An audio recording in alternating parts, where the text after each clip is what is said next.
So there was this networking event in Toronto the other day called Latinas in Tech. It was essentially a panel discussion pertaining to the challenges women of color allegedly encounter in the workplace.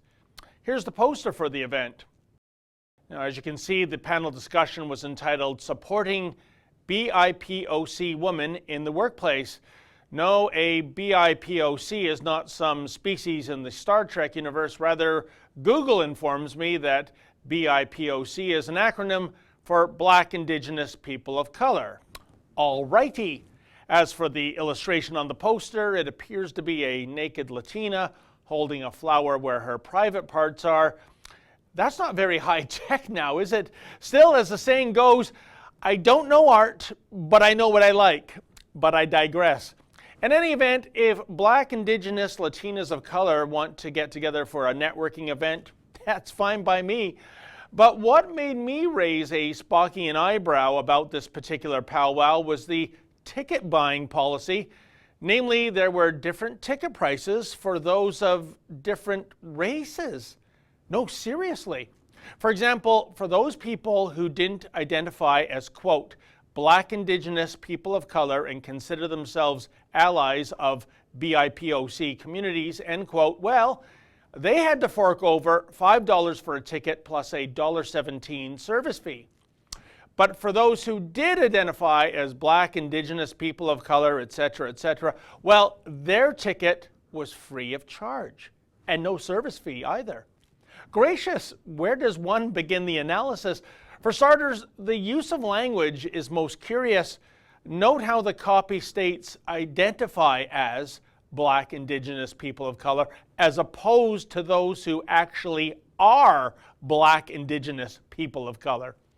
Which is to say, as a white man lacking Elizabeth Warren's Cherokee DNA, in theory, I could say that despite my pale-faced skin color, I happen to indeed identify as a Black, Indigenous person of color.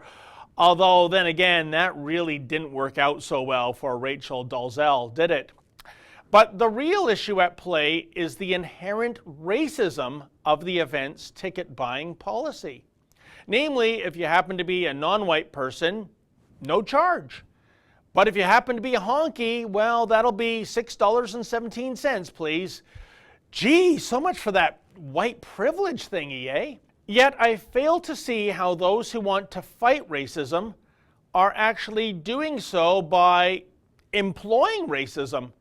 How curious that the odious system of apartheid that resulted in South Africa being a pariah on the world stage for decades is now being used as a tool embraced by the social justice warrior set. How weird is that? Sorry, snowflakes, racism is racism, and all racism is wrong, be it racism against people of color or racism against Caucasians. There's simply no such thing as politically correct apartheid. Still, another thing I noticed about the event was that it was sponsored by Loyalty One. Now, Loyalty One is the company behind such programs as Air Miles. So I decided to reach out to Loyalty One to see if this corporation was okay with a race-based ticket buying policy. Here are the questions I sent along to Loyalty One's PR agency. Number one, is Loyalty One aware that a race-based ticket buying policy is being employed for an event that they are sponsoring? Number two, regardless, does Loyalty One endorse such a ticket buying policy? And finally, number three, given the parameters of this ticket buying policy, it is hard to draw any other conclusion than it is racist in nature, given that some people must pay while others are admitted free, and this policy is all based on the race of the attendee. Does Loyalty One, as the sponsor, have a problem with this, or does Loyalty One have a different interpretation of this particular ticket buying policy? Well, folks, I'm very pleased to inform you that Loyalty One immediately took action on the odious policy once we flagged it. Here's the company's response. Quote, Loyalty One was unaware that the organizers of the Latinas in Tech panel were charging this attendance fee. None of the proceeds of this event are going to Loyalty One, and the event is being organized by a third party. We have contacted the event organizers who have made this a free event. Previous paying ticket holders will be refunded in full through Eventbrite, end quote.